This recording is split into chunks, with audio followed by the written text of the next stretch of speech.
Psalms 100, verse 1 to 5. Shout for joy to the Lord, all the earth. Worship the Lord with gladness. Come before Him with joyful songs. Know that the Lord is good. It is who made us, and we are His. We are His people, the sheep of His pasture. Enter His gate with thanksgiving and His court with praise. Give thanks to Him and praise His name, for the Lord is good and His love endures forever. His faithfulness continue through all generations. So, thank you, Lord. Thank you for this message. So, atin naman papurihan ang Panginoon sa pamagitan ng pag-awitin. Namnampin natin ang kanyang presensya sa umagang ito. I-welcome natin ang Spirit.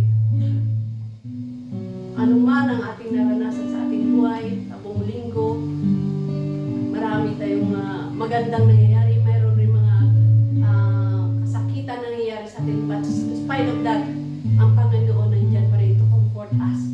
So huwag tayong magsawa at patuloy natin siya papurihan sa kagandahan man o sa mga masama mang dumarating sa atin.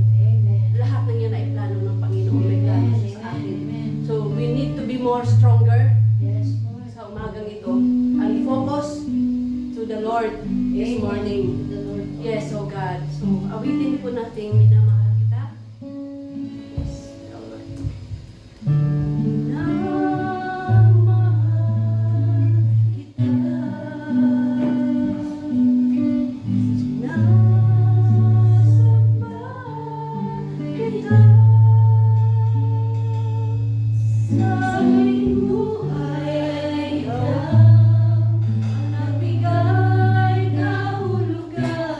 Minamahal, sina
Yes, oh God, hallelujah, hallelujah.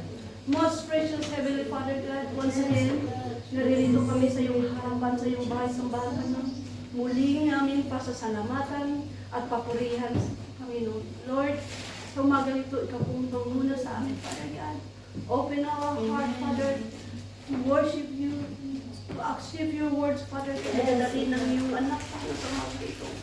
At ang muli namin pakainin ang aming spirito, Father, na yung banal na salita, Father. Thank you sa iyong kabutihan, sa buong linggo, Father God. Thank you sa kalakasan na ibinigay mo sa amin.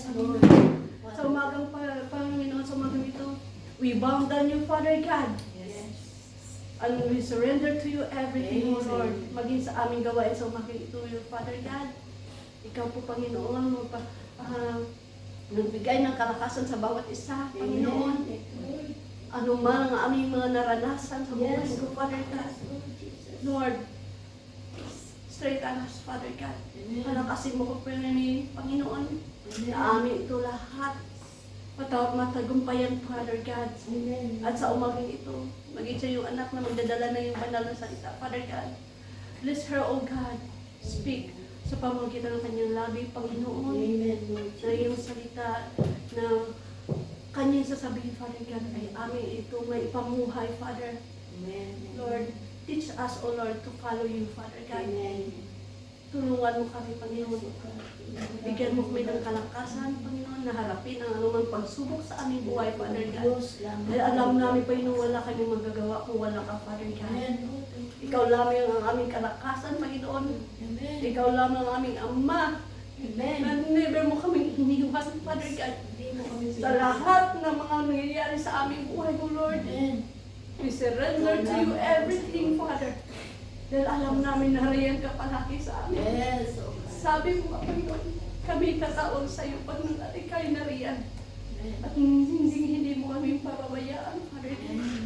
Thank you, Lord. At maging sa pangailangan ng iyong bahay sambahan, Father God, we surrender to you everything, Lord. Tulungan mo kami, Panginoon, na lahat ng mga pangailangan ng iyong bahay sambahan, Father God, ay amin, Panginoon, mag-provide and Father God. And touch the heart of your people, O Lord. Maging sa aming mga kapatirian na wala pa dito, O Lord God. Guide your feet, O God, to come in your temple, O Lord, to worship you, to glorify you, O God. Dahil ito lamang ang time, Panginoon, na muli ka namin mapupurihan at pasalamatan sa iyong kabutihan sa aming buhay. Ang buong araw, buong linggo na ibinigay mo sa amin. Thank you, Lord, that we have a new life. Muli, new strength, Father, na muli ka namin mapapurihan. At pasalamat. Thank you, Father God, and all the glory and honor belongs to you. In Jesus' name.